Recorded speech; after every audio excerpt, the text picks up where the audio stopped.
keep it moving, and let's just kind of throw a little something in here at the end. At the end for my boy Brett. Brett, you're my boy, Brett. The Auburn Tigers go on the road to Texas A&M.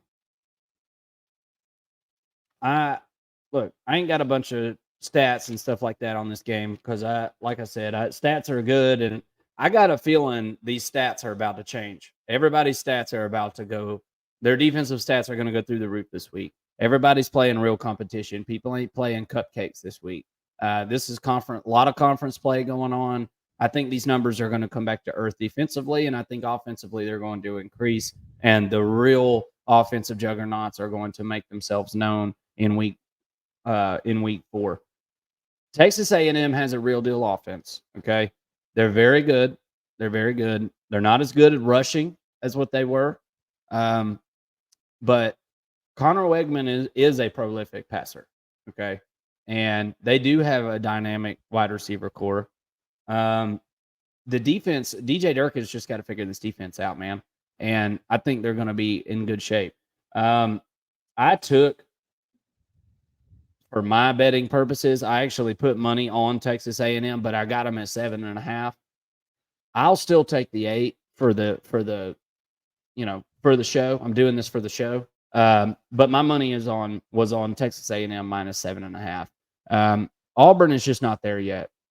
Hugh Freeze has been talking this week and talking about the challenges that are going to be presented to this Auburn team. Auburn's strength of their team is their secondary. And I think that bodes pretty decent for Auburn in this situation, but I think Texas A&M is going to be able to run the ball on them. And the defensive line is a bit of a question for Auburn at this moment. And this offense is not very good. This is not a good Auburn offense here. Went out to Cal, scored 14 points. Cal's not some kind of stud defense. So Auburn is going through growing pains, just like you would expect them to this year. If they can figure out a way to win this will absolutely turn the SEC West completely on its head. I mean, it will ensure it will go a long way in ensuring LSU is the representative in Atlanta. But if Texas A&M can win right here, watch out, because they'll have momentum, and I do believe in this offense. If the defense can be serviceable, then this is the opposite of what we've seen out of Texas A&M. So that's why my mind does feel like there is improvement in the right direction. And then it was like plugging one hole in the boat with your finger, and then all of a sudden you find another one. But I think they're going to be able to get it together a little bit on defense, and I believe they'll be able to cover the spread and take care of business against the Auburn Tigers. You got any thoughts on that game?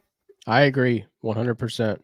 I actually had this at Texas A&M minus 7.5 for purposes of this show. At the time of recording, I will change my pick to Texas A&M to cover at minus 8.